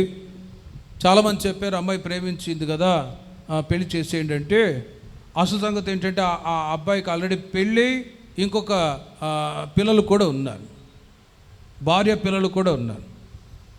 వద్దమ్మా, ఆల్రెడీ పెళ్ళి అయింది, పిల్లలు ఉన్నారు, భార్య కూడా ఉందంటే, లేదు నువ్వు చేసుకున్నావుగా అన్నదంట. అర్థమైందా? నువ్వు చేసుకున్నావుగా ఇంకో పెళ్ళి, అట్లాగే నేను కూడా చేసుకుంటా అంటది. అందుకే బైబిల్ చెప్తుంది, తల్లిదండ్రుల యొక్క ప్రవర్తన పిల్లల మధ్యలో చాలా పవిత్రంగా ఉండాలి. తల్లిదండ్రులు నీతిమంతులుగా ఉంటే ఆ నీతి పిల్లల జీవితాల్లో పెరుగునుగాక. తల్లిదండ్రులు అనీతిమంతులుగా ఉంటే ఆ అనీతి కూడా పిల్లల జీవితాల్లో ప్రవేశిస్తుంది. మాదిరి ఈ రోజుల్లో పిల్లలు ప్రతి ప్రవర్తనని కనిపెడుతూ ఉంటారు పిల్లలు. కనుక వారి ఎదుట మీరు మంచి ప్రవర్తన కలిగి ఉందరుగాక. రెండవది, మీ పిల్లల్ని మీరు భరించాలి పరిస్థితుల ప్రభావాన్ని బట్టి. అప్పుడు వారు మీకు ఆశీర్వాదకరంగా ఉంటున్నట్లు నా దేవుడు సహాయం చేయునుగాక. తండ్రి భరిస్తాడు. ఇశ్రాయేలు ప్రజల్ని 40 సంవత్సరాలు భరించాడు. సంఖ్యాకాండం 11వ అధ్యాయం 12వ వాక్యాన్ని చదవండి. అక్కడ మోషే సాక్ష్యం చెప్తున్నాడు నిలిచి. సంఖ్యాకాండం 11వ అధ్యాయం 12వ వాక్యములో, నేనేలా ఈ సర్వ సమాజమును గర్భమున ధరించితినా, నేనే వీరిని కంటినా, పాలిచ్చి పెంచెడు తండ్రి పసిపిల్లలను మోయినట్లు నేను వీరి తండ్రులకు ప్రమాణపూర్వకముగా ఇచ్చిన దేశమునకు వీరిని నీ రొమ్మును ఎత్తుకొని పొమ్మని నాతో చెబుతున్నావే, వీళ్ళని భరించమని చెబుతున్నావే, నేను వీళ్ళని కన్నానా అని అడుగుతాడు. 40 సంవత్సరాలు అప్పటికే ఇశ్రాయేలు ప్రజల్ని అరణ్య మార్గములు నడిపించి వాళ్ళని భరిస్తూ ఉన్నాడు. ఎన్నో సందర్భాల్లో మోషే ఇశ్రాయేలు ప్రజలను భరించారు. ఇశ్రాయేలు ప్రజలు కూడా ఆయా సందర్భాల్లో మోషేకి కోపం పుట్టించేవాళ్ళు. మోషే, మాకు ఆహారం కావాలి, నీళ్లు కావాలి, ఐగుప్తులో ఉన్నప్పుడే మేము బాగున్నాం, అనవసరంగా ఈ అరణ్యములు ఎందుకు తీసుకొచ్చావని చెప్పి సణుగి గొణిగి బాధ పెట్టేవాడు. అయినా కూడా భరించాడు. భరించి మాటలు అంటాడు, ప్రభువా వీళ్ళని భరించమని చెప్తున్నావు కదా, మరి వీళ్ళని నేనేమైనా కన్నానా అని మాట్లాడతాడు. చూడండి, ఆత్మీయంగా చెప్తున్నాను, సంఘాన్ని భరించడం సేవకులకి కూడా కష్టమే. కుటుంబంలో ఒక 2-3 పిల్లల్ని మీరు భరించడం ఎంత కష్టమో ఆలోచించండి. అలాగే సంఘాన్ని సంరక్షించాలన్నా కూడా, భరించాలన్నా కూడా సేవకులకి ఒక ప్రయాసతో కూడిన కష్టం. అందుకే మా కష్టం కూడా మీరు అర్థం చేసుకొని సేవకుల మాట ప్రకారము మీరు నడిపించబడుదురుగాక. ఎక్కడా వ్యతిరేకమైన ప్రభావాలు కాకుండా సర్వెంట్ ఆఫ్ గాడ్, సేవకుడు చెప్పిన మాట ప్రకారం ఒక నడిపింపులో నడిపింపబడడం చాలా అవసరం. మేము పెద్ద సేవకులకు లోబడతాం. మేము చెప్పే మాటకి, సేవకులు చెప్పే ప్రతి మాటకి మీరు నడిపించబడ్డట్లయితే ఖచ్చితంగా మీరు భరించగలరు అని నడిపించినప్పుడు గద్దింపు ద్వారా సంఘమై ఉన్న మీరు వివేకులుగా మార్చబడుదురుగాక. ఓ నడిపింపు ఉంది. కాపరి ముందుగా ఉంటాడు, గొర్రెలు వెనుకుంటాయి. గొర్రెల ముందుండి కాపరి వెనుకుంటే ఏమైనా అర్థం ఉంటుందా? ఉండదు. అలాగే ప్రేమను వర్లరా, కాపరిగా ఉండి మోషే ఆనాడు ఇశ్రాయేలు ప్రజలని 40 సంవత్సరాలు భరించి నడిపించాడు. కోపం పుట్టిస్తూ ఉన్నప్పుడు వీళ్ళని నేను కన్నానా ప్రభువా, వీళ్ళని బాధ పెడుతున్నారే అని దేవునితో ప్రశ్న వేసి అడుగుతూ ఉన్నాడు. అయినా కూడా ఇశ్రాయేలు ప్రజల్ని భరించాడు. అందుకే ద్వితీయోపదేశకాండం చివరి అధ్యాయం చివరి మాటలు మీరు గమనిస్తే, భూమి మీద ఉన్న మనుషులందరికంటే మిక్కిలి మోషే సాత్వికుడు. చప్పట్లు కొట్టండి గట్టిగా. కుటుంబాన్ని నడిపించుకోదగిన సాత్వికాన్ని తండ్రులైన మీకు నా దేవుడు మీకు దయచేయుదురుగాక. సాత్వికం ఉంటే నడిపించగలరు, భరించగలరు. హంబుల్నెస్. ఇశ్రాయేలు ప్రజల్ని తండ్రిగా ఉండి దేవుడు మోషే ద్వారా భరించి నడిపిస్తూ వచ్చాడు. యెషయా గ్రంథం 42వ అధ్యాయము 16వ వాక్యములు మీరు గమనిస్తే వాక్యం చెబుతుంది, వారు ఎరుగని మార్గములలో గ్రుడ్డివారిని తీసుకొని వచ్చేదను, వారు ఎరుగని త్రోవలలో వారిని నడిపింతును, వారి ఎదుట చీకటిని వెలుగుగాను వంకర త్రోవలను చక్కగాను చేయుదును, నేను వారిని విడవక ఈ కార్యమును చేయుదును అంటాడు. ప్రేమైన వర్లరా, తండ్రిగా ఉన్నారు, తండ్రిగా ఉండి రెండోది భరిస్తూ ఉన్నారు. ఏ విధంగా భరించాడంటే 40 సంవత్సరాలు మోషే ద్వారా ఇశ్రాయేలు ప్రజల్ని దేవుడు భరించాడు. ఏ విధంగానో మీకు చెప్పాను. ప్రేమైన వర్లరా, ఇంకొక ఆత్మీయ అనుభవం ఏంటంటే, వారు ఎరుగని మార్గంలో గురుటి వారిని తీసుకొని వచ్చేదను. ఇశ్రాయేలు ప్రజలు అరణ్యంలో వాళ్ళు 40 సంవత్సరాలు 350 సంవత్సరాలు బానిసలుగా ఉన్న వారిని కానాను దేశానికి నడిపించాలి అంటే, కానాను దేశానికి వెళ్ళటానికి బైపాస్ రోడ్లు ఉన్నాయి. కనాన్ దేశానికి వెళ్ళటానికి రాజమార్గము స్ట్రైట్ వే కూడా ఉంది. ప్రేమిన వర్లరా, మోషే ఏం చేశాడంటే దేవుని మాటను బట్టి దేవునితో ప్రార్థన చేస్తున్నారు. మోషే, ప్రభువా ఇశ్రాయేలు ప్రజలు నడిపించడానికి మాకు మార్గం తెలియదు, మాకు తెలిసిన మార్గంలో వెళదామా అంటే అక్కడ అన్ని జనులు ఉన్నారు, 7 రకములైన అన్య జనాంగములు ఉన్నారు. వాళ్ళ మధ్యలో వెళ్తే ఈ దేవుని ప్రజలైన వాళ్ళు కూడా భ్రష్టులు అవుతారు. దేవుని ప్రజలైన ఇశ్రాయేలులో అన్ని జనుల మార్గంలో వాళ్ళు వెళ్ళి ప్రయాణం చేస్తారనుకోండి, వీళ్ళని వాళ్ళు పట్టుకొని అవభక్తిలోనికి, భక్తిహీనమైన మార్గంలోనికి నడిపించే పరిస్థితులు వస్తాయి. తొట్టిల్లిపోతారు దేవుని ప్రజలు. కాబట్టి నీవు మాకు మార్గాన్ని చూపు ప్రభువా అని మోషే ఇశ్రాయేలు ప్రజలు ప్రార్థన చేస్తే దేవుడు అంటాడు, నా సన్నిధి నీకు తోడుగా వచ్చును, నేను మీకు విశ్రాంతిని కలగజేస్తాను. చప్పట్లు కొట్టండి గట్టిగా. మీరు అర్థం చేసుకోండి, ఇశ్రాయేలు ప్రజలకు తెలిసిన మార్గాల్లో, మోషేకు తెలిసిన మార్గంలో ఒకవేళ వెళితే అక్కడ అన్యజనులు ఉన్నారు. అన్యజనులు ఏం చేస్తారు? ఫిలిస్టీయులు, ఇంకా అమాలేకీయులు, ఇంకా 7 రకములైన అన్య జనాంగములు ఉన్నారు. ఇశ్రాయేలు ప్రజలు వాళ్ళ మార్గంలో నడిచి వెళ్తున్న సమయంలో అక్కడ కొంతకాలం ఉన్నారనుకోండి, ఈ అవిశ్వాసులతో మీకు ఇంకా అర్థం అవ్వాలంటే పౌలు గారు అంటారు, విశ్వాసికి అవిశ్వాసికి పొత్తు ఎక్కడా?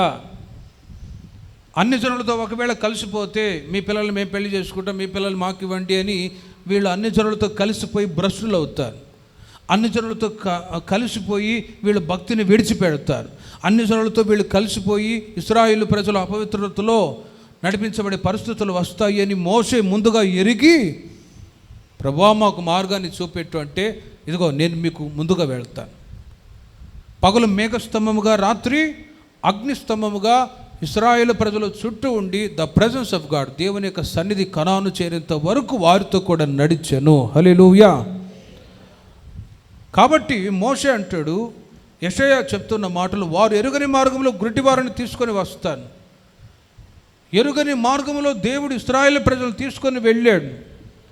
ఒకవేళ అన్ని జనుల మధ్యలో కలిస్తే దేవుని ప్రజలు భ్రష్టత్వానికి గురి కాకుండా ఉండు నిమిత్తమై ప్రేమిన వారలారా, తండ్రిగా ఉండి ఆనాడు ఇశ్రాయేలు ప్రజల్ని దేవుడు కనాను దేశానికి నడిపిస్తూ వచ్చాడు. సంఖ్యాకాండం 21వ అధ్యాయము 4వ వాక్యాన్ని మీరు గమనించండి. వారు ఏదోము దేశమును చుట్టి పోవలనని హోరు కొండ నుండి ఎర్ర సముద్రముగా సాగినప్పుడు మార్గాయాసము చేత జనులు ప్రాణము సొమ్మసిల్లను అని రాయబడి ఉంది.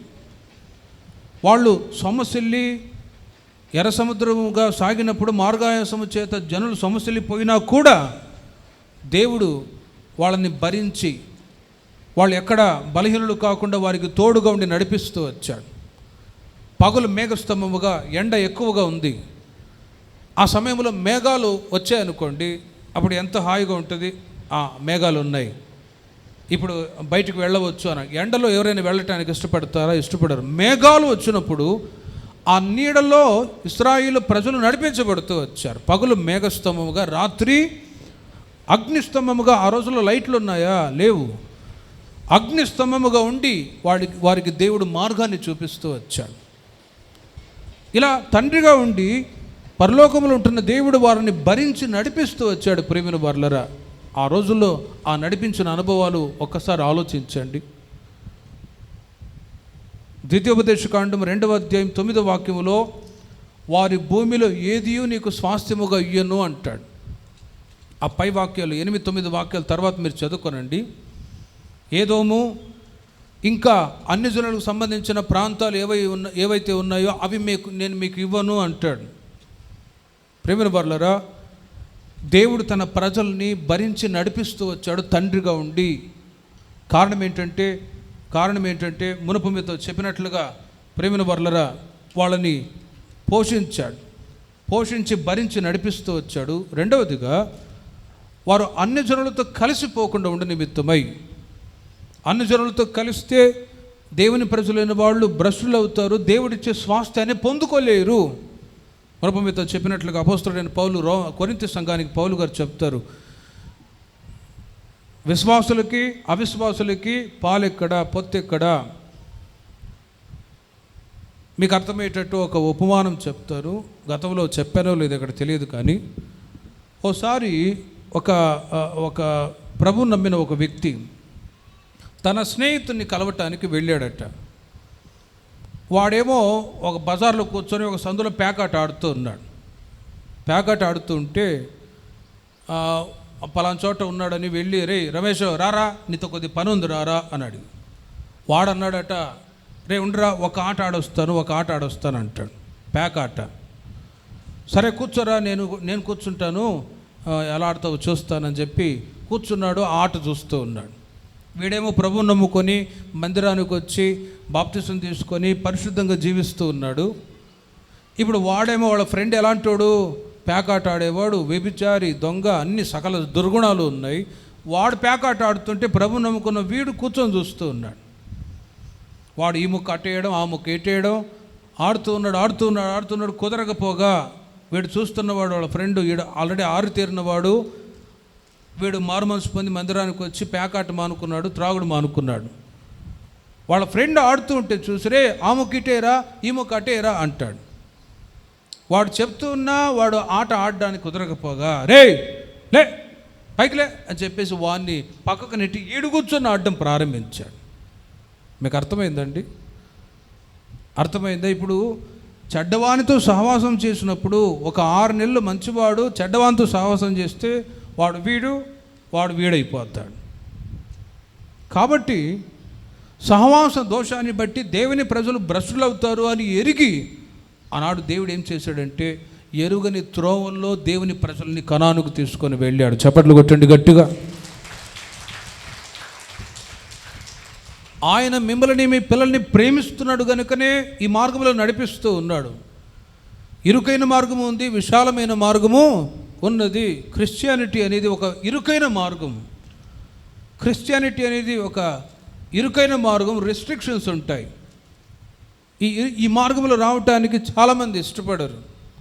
కానీ దేవుడు మిమ్మల్ని పేరు పెట్టి ఈ సంఘ సహవాసానికి తీసుకొచ్చాడు గనుక తండ్రి వలె ఆయన మిమ్మల్ని భరిస్తున్నాడు అని ఎరిగి ఎక్కడ అనుజనులతో కలిసి దేవుని ప్రజలు భక్తిహీనులుగా మారకుండా మీ ప్రత్యేకతని కడవరకు మీరు కాచుకొని దేవుడిచ్చే స్వాస్థ్యాన్ని మీరు పొందుదురుగాక.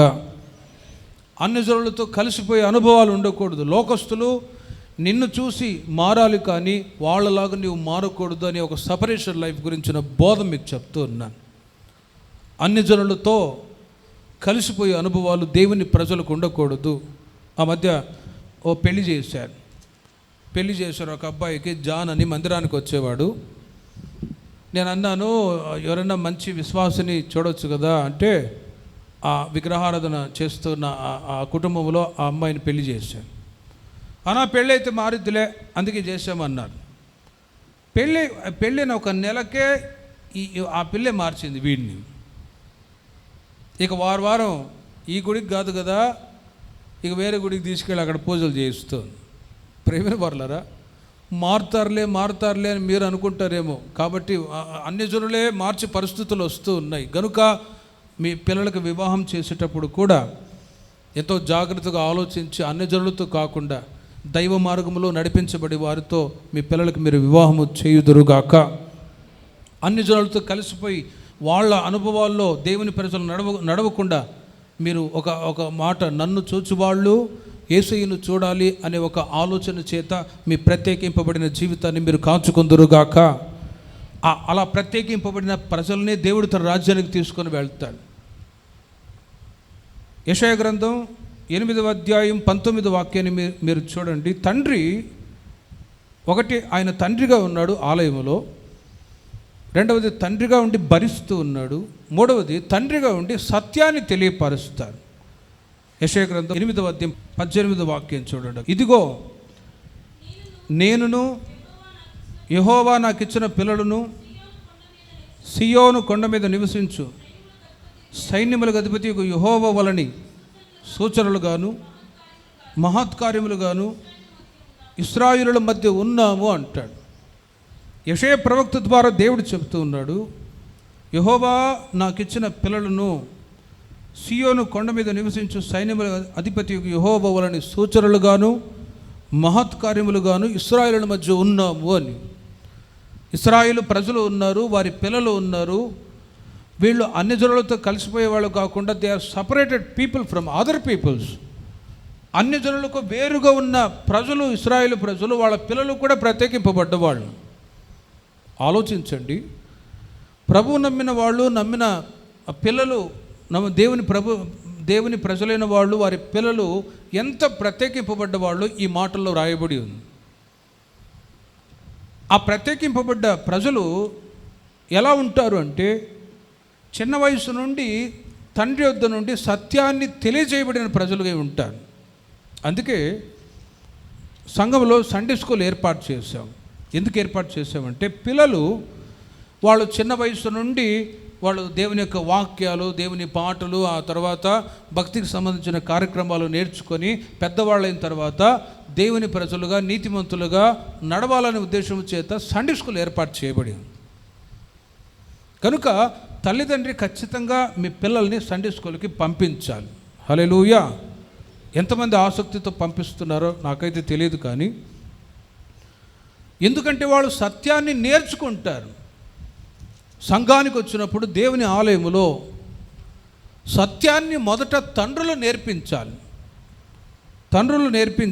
ఆదికాండం 18వ అధ్యాయం 19వ వాక్యంలో అబ్రహాము తన కుమారుడిని ఇస్సాకునకు సత్యాన్ని తెలియచేస్తూ వచ్చిన సంగతి మీరు చదవండి. ఆదికాండం 18వ అధ్యాయం 19వ వాక్యములో ఎట్లనగా అబ్రహామును గురించి చెప్పినది అతనికి కలుగజేయునట్లు తన తరువాత తన పిల్లలను తన ఇంటివారును నీతి న్యాయములు జరిగించుచు యెహోవా మార్గమును గైకొనుట అతడు వారికి ఆజ్ఞాపించినట్లు నేను అతని ఎరిగి ఉన్నాను అంటాడు. మీరు ఆ మాటను జాగ్రత్తగా చదవండి. అబ్రహామును గురించి చెప్పినది అతనికి కలుగజేయునట్లు తన తర్వాత తన పిల్లలను తన ఇంటి వారును నీతి న్యాయములు జరిగించుచు, నీతి న్యాయములు జరిగించుచు దేవుని యందు భయభక్తులు కలిగి నీతిమంతులుగా జీవిస్తూ దేవుని ప్రజలైన మీరు నడిపించబడుతూ ఉంటే ఆ నీతి న్యాయాన్ని మీ పిల్లలకు ఖచ్చితంగా మీరు బోధించాలి. అలా నడిస్తేనే బోధించగలరు. నడవలేనప్పుడు ఏం బోధిస్తారండి? కనుక అబ్రహాము ఆనాడు నీతిమంతుడు. ఆ నీతి న్యాయాన్ని తన కుమారులకు బోధించేవాడు. రే, ప్రభుని నమ్ముకోవాలరా, ప్రభు నన్ను దర్శించి ఆశీర్వదించాడురా, కనుక నీవు కూడా నీ సంతతి వాళ్ళు కూడా ఆశీర్వదించబడాలి అంటే ప్రభు మార్గంలో నడిపించబడాలి అని అబ్రహాము తన కుమారుడిని ఇస్సాకు బోధించేవాడు. ఇస్సాకు పెద్దవాడై పెళ్ళైన తర్వాత ఆయనకు పిల్లలు పుట్టారు.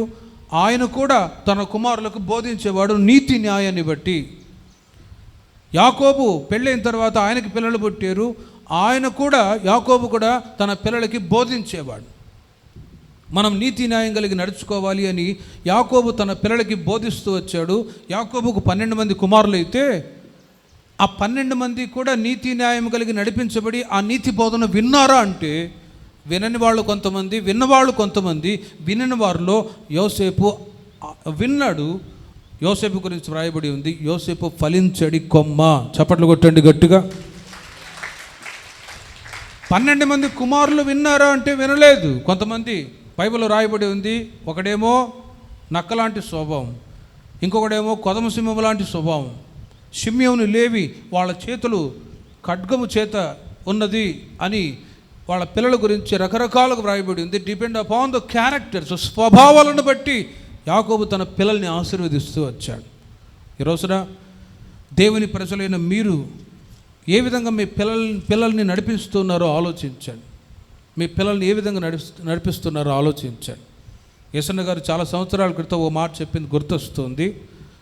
ఆయన అమెరికా ప్రాంతానికి వెళ్ళారట. ఒక ఇంటికి అమెరికా ప్రాంతానికి వెళ్ళి ఒక తెలిసిన వాళ్ళు ఇల్లు ఉంటే అక్కడ వాళ్ళ ఇంట్లో భోంచేస్తా మాట్లాడుతున్నారట.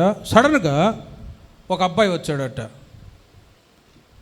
యేసన్న గారితో మాట్లాడుతున్న ఇంకొక విశ్వాసో మరి ఎవరో తెలియదు కానీ మాట్లాడుతూ ఉంటే సడన్గా వాళ్ళ అమ్మాయిని పిలిచి, మాయ్ ఇదిగో నీ బాయ్ ఫ్రెండ్ వచ్చాడు చూడు, వెళ్ళు అంటుందట వాళ్ళ అమ్మ. చూడండి, నీ బాయ్ ఫ్రెండ్ వచ్చాడు వెళ్ళు అన్నదట.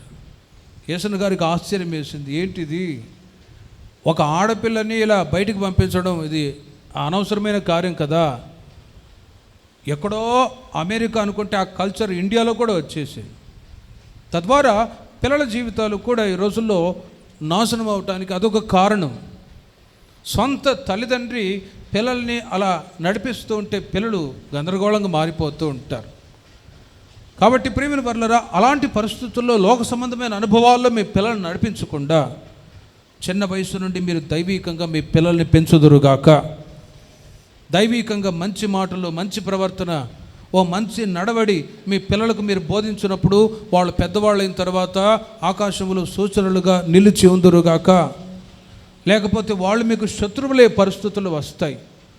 ఆనాడు అబ్రహాము, ఇస్సాకు, యాకోబు, యోసేపు వీళ్ళందరూ కూడా వాళ్ళ పిల్లలకి నీతి న్యాయములు బోధిస్తూ ఇలా చాలా సంవత్సరాలు గడిచిపోతున్నాయి. సడన్గా న్యాయాధిపతుల గ్రంథం 2వ అధ్యాయము 7వ వాక్యాన్ని మీరు గమనించండి. యెహోవాని ఎరుగని ఒక తరం వచ్చినప్పుడు జరిగిన కార్యం ఏంటో మీరు గమనించండి. న్యాయాధిపతుల గ్రంథం 2వ అధ్యాయం 7వ వాక్యం. యెహోషువ దినములన్నిటిను యెహోషువ తర్వాత ఇంకా బ్రతికిన వారై యెహోవా ఇశ్రాయేలుల కొరకు చేసిన కార్యములన్నిటినీ చూచిన పెద్దల దినములన్నిట ప్రజలు యెహోవాను సేవించుచు వచ్చారు. యెహోషువ దినముల వరకు 10వ వాక్యాన్ని మీరు చూడండి. ఆ తరము వారందరూ తమ పితరుల యొద్దకు చేర్చబడిరి. వారి తరువాత యెహోవానైనను ఆయన ఇశ్రాయేలుల కొరకు చేసిన కార్యములనైనను ఎరుగని తరం ఒకటి పుట్టగా. చూడండి, దేవుడు అనే ఎరుగని తరము, దేవుడు ఉన్నాడు అనే ఎరుగని తరం ఒకటి వచ్చింది. ప్రార్థన ఉన్నది అని ఎరుగని ఒక తరం, తరతరాల వరకు అబ్రహాము మొదలుకొని యోషువ దినముల వరకు ప్రభు మార్గములో నడిపించబడే అనుభవాలు, న్యాయము, నీతి, భక్తి, పరిశుద్ధత ఇవన్నీ కూడా అనుసరించి నడిపించబడుతూ వచ్చాను వాళ్ళ పిల్లల తరాల వరకు. కానీ ఈ న్యాయాధిపతుల్లో చదివిన వాక్యాన్ని బట్టి ఒక తరము రాగానే ప్రేమిన వర్లరా, యెహోవాను గురించిన జ్ఞానము, ప్రార్థన గురించిన జ్ఞానము, దైవభక్తి గురించిన జ్ఞానం లేకుండా పోయింది. కనుకనే ఇశ్రాయేలు ప్రజల జీవితాల్లో, వాళ్ళ సంతతి వాళ్ళ జీవితాల్లో దేవుడు ఏం చేశాడో తెలుసునా? స్వతహా దేవుడే శత్రువుల చేతికి అప్పగించినట్లు వ్రాయబడి ఉంది. దేవుని ప్రజలైన వాళ్ళ సంతతి వాళ్ళు దేవునికి విరోధంగా పాపం చేస్తూ ఉంటే మిద్యానీయుల చేతికి, ఫిలిష్తీయుల చేతికి, ఇంకా శపించబడిన అన్ని జనుల చేతికి దేవుడే స్వతహా శత్రువుల చేతికి దేవుని ప్రజలను అప్పగించాడు. ఎంత ఘోరమైన పరిస్థితితో ఆలోచించాడు. దేవుని పిల్లలు దేవుని యొక్క నీతి న్యాయములను అనుసరించి నడిపించబడకపోయి ఉన్నప్పుడు స్వతహా దేవుడే శత్రువుల చేతికి అప్పగిస్తే మన పరిస్థితి ఏమవుతుందో ఆలోచించండి. గనుక యెహోవాను సేవించే అనుభవాన్ని మీ పిల్లలకు మీరు తరతరాల వరకు బోధించి నడిపించుదురుగాక. అందుకే దేవుని ఆలయానికి మీరు వచ్చేటప్పుడు ప్రవక్తల గ్రంథాల్లో రాయబడి ఉంది, మీ పిల్లల్ని ఖచ్చితంగా మీరు తీసుకొని రండి, పాలు తాగే పిల్లల్ని కూడా తీసుకురండి, గొడవ చేస్తే షెడ్ రెడీగా ఉంది, అక్కడ పెట్టొచ్చు అని రెడీగా ఉంది. ఎందుకంటే మీరు మాత్రమే కాదు, మీ పిల్లలు, వాళ్ళ పిల్లలు, చిన్నపిల్లలు అందరూ కూడా దేవుని మందిర ఆవరణలో ఉంటున్న మేళ్ళు, ఆత్మీయ అనుభవాలు, దేవుని సేవించే అనుభవాలు ఇవి చాలా ప్రాముఖ్యం కనుక వాళ్ళు కూడా నేర్చుకుంటారు అని. అందుకే కొన్ని ఇళ్ళలో విజిటింగ్ వెళ్తే ప్రైజ్ లార్డ్ చెప్పు పాస్టర్ గారికి అన్నప్పుడు ఇలా చేయి పెట్టేది ఆ బుడ్డిది. ప్రైజ్ లార్డ్ చెప్పు అని అంటే ప్రైజ్ లార్డ్ అంటది. మీరు ఇక్కడికి తీసుకొని వస్తున్నారు కాబట్టి అవన్నీ, లేకపోతే అవి నేర్చుకోగలరా? మీరు సండే స్కూల్కి పిల్లల్ని పంపిస్తున్నారు కనుకొని వాక్యాలు నేర్చుకుంటూ ఉన్నారు, పాటలు నేర్చుకుంటూ ఉన్నారు. యోబు గ్రంథంలో రాయబడి ఉంది, భక్తిహీనుల పిల్లల్ని లోక సంబంధమైన కార్యక్రమాల కొరకు వాళ్ళు పెద్ద పెద్ద స్టేజీలు వేసి నటన వేస్తూ ఉంటారు, వాయిద్యాలు వాయిస్తూ ఉంటారు, చివరికి పాతాళములకు పోదురని రాయబడి ఉంది. కానీ భక్తిహీనుల పిల్లలు శ్రేయస్సు కలిగి నడిపించబడుదురుగాక. చప్పట్లు కొట్టండి గట్టిగా. సామెతల గ్రంథం 3వ అధ్యాయం 12వ వాక్యం, తండ్రి తనకిష్టుడైన కుమారుని గద్దించు రీతిగా యెహోవా తాను ప్రేమించు వారిని గద్దించును అని రాయబడి ఉంది. తండ్రి పరిశుద్ధాలయంలో ఉన్నాడు. ఆయన ఎవరు అంటే తండ్రిగా ఉన్నాడు. తండ్రిగా ఉండి రెండవది భరిస్తూ ఉన్నాడు. మూడవది తండ్రి తమ పిల్లలకు సత్యాన్ని తెలియజేస్తాడు, ట్రూత్, సత్యాన్ని తెలియజేసి దైవ మార్గంలో పిల్లల్ని నడిపిస్తాడు. నాలుగవదిగా ప్రేమిన వర్లరా, తండ్రి తమ పిల్లల్ని గద్దిస్తాడు. నిజముగా పిల్లల్ని ప్రేమించే తండ్రి ఖచ్చితంగా పిల్లల్ని గద్దిస్తాడండి. ఆ మధ్య ఒక కుటుంబంలో తండ్రి కుమారుని గద్దించేవాడట. ఎప్పుడు చూసినా గద్దించేవాడు, తిట్టి మాట్లాడుతూ ఉండేవాడట. చిన్నవాడు ఆ కుమారుడికి అర్థం కాక, మా నాన్న ఎప్పుడు చూసినా నన్ను తిడుతుంటాడు, నన్ను కొడుతుంటాడు అని చెప్పి ఓసారి వాళ్ళ నాన్ననే చంపాలనుకున్నాడట. ఆలోచిస్తూ ఒకరోజు ఇంట్లో కూర్చొని ఉంటే ఆ పక్క రూమ్లో వాళ్ళ అమ్మ నాన్న మాట్లాడుకుంటూ ఉన్నారట. ఆ పిల్లవాడి వాళ్ళ అమ్మ మాట్లాడుతుంది, ఎందుకండి అబ్బాయిని ఎందుకు అలా మీరు తిడతారు, ఎందుకలా మీరు వాడిని బాధ పెడతారు అని అంటే తండ్రి అన్నాడట, ఇదిగో వాడిని తిట్టకపోతే, గద్దించకపోతే వాడికి ప్రేమ ఎక్కువైపోయి మంచిగా చదువుకోకుండా లగ్జరీ ఎక్కువైపోయి లోక సంబంధమైన అనుభవాలను నడిపించబడే పరిస్థితులు వస్తాయి కనుక నేను వాడిని గద్దిస్తాను, ఖండిస్తాను అంటాడు. వాడి మేలు కొరకే నేను గద్దించడము అని తండ్రి ఈ అబ్బాయి వాళ్ళ అమ్మతో చెప్తున్న మాటలు ఆలకించి వెంటనే ఇంకో గదిలో ఉన్న వీడొచ్చి కాళ్ళ మీద పడి క్షమాపణ అడిగాడట. నానా, నువ్వు నన్ను ప్రేమిస్తున్నావు కనుకనే గద్దిస్తున్నావు అనే సంగతి ఇప్పుడు అర్థమైంది. కానీ నేను నీ మీద కోపం పెట్టుకొని నేను చంపాలనే ఆలోచనతోనే ఉన్నాను, నన్ను క్షమించు అని క్షమాపణ అడిగాడు. ప్రేమైన వర్లరా, తండ్రి యొక్క మనసు ఎలా ఉంటుందంటే గద్దిస్తాడు. గద్దింపెందుకు? పిల్లల్ని గద్దించే సరైన మార్గంలో నడిపించబడడం, ఎందుకంటే వాళ్ళు మంచి మార్గంలో రావాలి అని. గద్దించినప్పుడు గద్దింపును విననొల్లని వాడు హఠాత్తుగా మరణమవును అని సామెతలో రాయబడి ఉంది. గద్దింపును వినువాళ్ళు వివేకులు అవుతారు. ఖచ్చితంగా తండ్రి గద్దించినప్పుడు పిల్లలు యవనస్తులైన వాళ్ళు మీరు ఉన్నారు, మీ తండ్రి మాటకు మీరు లోబడుదురుగాక. మీరు లోబడండి. కుమారులైనా కుమార్తెలైనా మీ తండ్రికి మీరు లోబడితే మీరు జ్ఞానవంతులు అవుతారు. నువ్వేం చెప్పేదిలే, నాకు లేదా జ్ఞానం, నాకు లేదు తెలివితేటలు అన్నావు అనుకో, అంతే సంగతులు. గనుక తండ్రి తమ పిల్లల్ని ప్రేమిస్తారు కాబట్టి గద్దిస్తాడు. లోతుగా మీకు చెప్తాను ఒక్క మాట. హెబ్రీ సంఘానికి పౌలు గారు 12వ అధ్యాయం 11వ వాక్యంలో మీరు తర్వాత చదువుకోనండి. పౌలు గారు సంఘానికి చెబుతూ, శరీర సంబంధమైన తల్లిదండ్రి తమ పిల్లల్ని గద్దిస్తూ వచ్చారు, ఎందుకంటే మంచి మార్గంలో నడిపించబడాలి అని. ఆ మధ్య మీకు అర్థమయ్యేటట్టు ఒక మాట చెప్తాను. ఆ మధ్య ఒక తండ్రి ఏం చేసేవాడట, వాళ్ళ కొడుక్కి రే బీడిగట్ట తీసుకురారా అని డబ్బులు ఇచ్చేవాడట. వాడు రోజు బీడిగట్ట తీసుకొచ్చి వాళ్ళ నాన్నకి ఇచ్చేవాడు. ఒకరోజు ఈడు బీడిగట్ట తీసుకొచ్చి వీడు తాగడం ప్రారంభించాడు. వెంటనే వాళ్ళ నాన్న చూసి కర్ర తీసుకొని గాడిదని బాధినట్టు బాధాడు. అంతే. ఊరుకొండొచ్చు కదా తండ్రి, కానీ ఏం చేశాడు చూడండి, కొట్టాడు. ఇక ఆ కొట్టుడికి, ఆ దెబ్బలకి ఆ రోజు నుండి అతను బీడి తాగడం మానేశాడండి. హల్లెలూయా. గద్దించకపోయి ఉంటే ఇంకా వాడు పెద్ద తాగుడు పోతాడు అయ్యేవాడు. బెత్తం వాడకపోతే వాళ్ళ పితరులకు శత్రువులు అవుతారని రాయబడి ఉంది. పిల్లల్ని ఖచ్చితంగా ఖండించాలి. ఒక 6 సంవత్సరాల లోపు ఉన్నారనుకోండి, వాళ్ళు ఖచ్చితంగా బెత్తాన్ని వాడాలి. ఆ బెత్తం వాడినప్పుడు ఆ బెత్తం ద్వారా ఆ దెబ్బకి ఆ చెడు దూరం అయిపోతుంది. ప్రేమైన వర్లరా, తండ్రి గద్దించారు. శరీర సంబంధమైన తల్లిదండ్రి తమ పిల్లల్ని గద్దిస్తారు, ఎందుకంటే చెడు మార్గంలో నడిపించబడకుండా. వాక్యం చెప్తుంది, ఆత్మ సంబంధమైన తండ్రులు లేక దేవుని యొక్క వాక్యం మిమ్మల్ని శిక్షించినప్పుడు అవి మిమ్మల్ని ఏం చేస్తాయో తెలుసున. 12వ అధ్యాయం 11వ వాక్యంలో మీరు గమనించండి. పరిశుద్ధతలో పాలు పొందవలనని శిక్షించిరి, నీతియు సమాధానకరమైన ఫలమిచ్చును అని రాయబడింది. ఆ మాటలు మీరు నోట్ చేసుకోండి. ఆత్మ సంబంధమైన దేవుని ప్రజలైన మిమ్మల్ని వాక్యం గద్దిస్తుంది, వాక్యం మిమ్మల్ని సరిచేస్తుంది. తద్వారా నీతి సమాధానకరమైన ఫలాలు దేవుని వాక్యము ద్వారా మీరు పొందుతూ ఉన్నారు. హల్లెలూయా. గద్దింపు లేకపోతే, ఆ మధ్య సంఘంలో చర్చిగా పాస్టర్ గారు గద్దిస్తూ ఉండేవాడట.